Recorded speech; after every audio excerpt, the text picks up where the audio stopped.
What up sa inyo mga kapatid at magandang araw at eto panibagong episode na naman tayo ng Ukay-Ukay Hunting. Kung makikita nyo napakadaming sapatos dito na branded, halos bago pa lahat.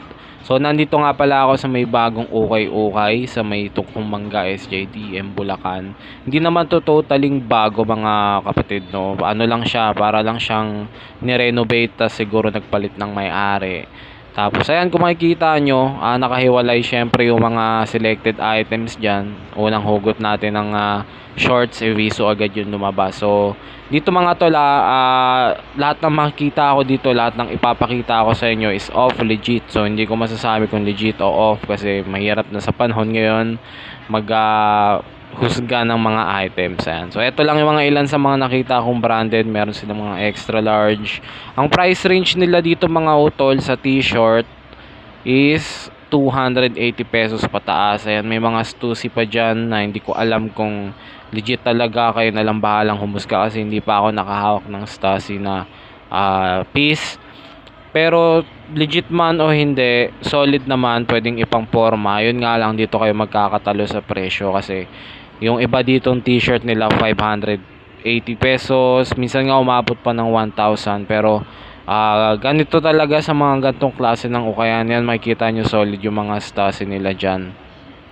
At yung mga presyo talaga ng t-shirt iba-iba mga tol. Hindi siya katulad ng mga typical na ukayan na pag new arrivals is 280 lahat. Ito hindi, individual ang price, kaya medyo mahirap mag-select kung medyo kapos-kapos sa budget, no.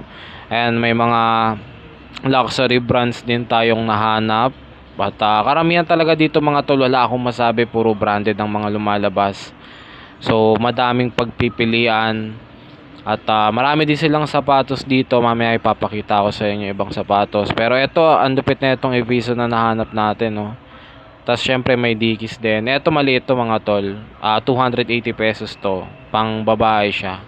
Ayan, bibili ko sana kay Mrs. pero naalala ko may gantong design na siya.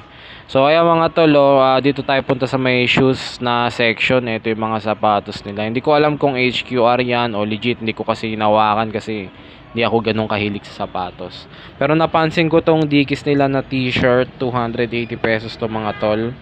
Wala pa kasi silang less kasi halos kakabukas lang ata nila, mag-isang linggo pa lang sila. Talagang makikita nyo yung ukaya na yan, no. Napakaganda, halatang expensive ang paninda.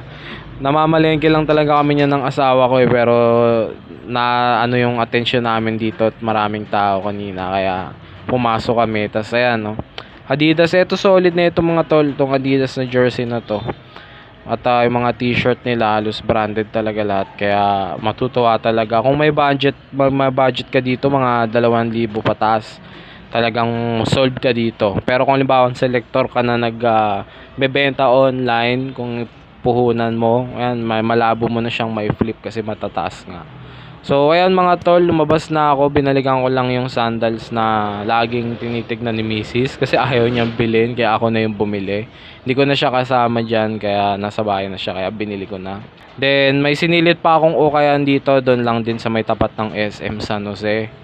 Tumingin ako ng pants kasi may discount sila ngayon. Tas nakakita lang ako ng isang baggy pant. Wala na nga yung natripan ko dito nung nakaraan na Pat Farm na pants siya, nabili na. Yun dapat ang babalikan ko pero eto na inabutan ko. Tas ang ganda pa niya kasi plain lang siya. Tsaka ipanti-TikTok lang natin to kasi kailangan ko sa TikTok yung mga ganitong pants para sa outfit check natin.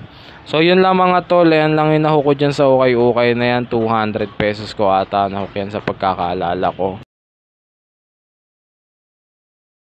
So, i-flex ko sa inyo yung mga items na nakuha natin sa episode na to mga tol. First item, denim pants. Ayan, wala siyang brand pero size triple XL siya. Ayan, yung mga dark na denim pants na baggy mga tol. Ito kinuha ko pang TikTok natin to mga tol eh. Ayan, size triple XL. Panteterno natin sa mga gears natin yan. Next item ito mga tol, Thrasher magazine, pero yung ano niya, tag niya is Dickies. Ayan, tapos may bucket din siyang Dickies. Ayan, oh. Excellent condition mga tol, sobrang suwabe ng print na ito. Ayan, oh, makikita nyo naman, oh. Size medium lang to, small to medium. Ano, San Francisco Thrasher. Ano to, mga pang skater to. Pero ayan yung patch nyo. May patch ng Dickies, may patch ng Thrasher. Ito yung next item natin mga tol. Dickies t-shirt din, size medium. Pocket t-shirt to mga tol. Ayan yung patch oh. Navy blue. Ito makapal yung tela na ito mga tol. Excellent condi. Nung ko to nahook sa bagong thrift shop sa may tungkong mangga. 280 ang kuha ko dito mga tol. Ayan. Sobrang solid. Next item mga tol, Obey Propaganda na hoodie size large. Ayan. Ito sa item na to, na order ko to online pero medyo disappointed ako, hindi dahil sa issue lang. Ayan. Tanggap ko naman yung issue, kaso kasi ang ginawa dito ng seller, hindi niya dineclare mga tol. So ang declare niya ng color rate dito is 9 out of 10. Pero kung makikita nyo, ayan, faded na mga tol. Tapos mayroong pambuta sa may sleeve niya. Ayan o. Lusutan ng daliri. Kabilaan yan. Kupas-kupas na. Pero ang declare niya dito, no issue.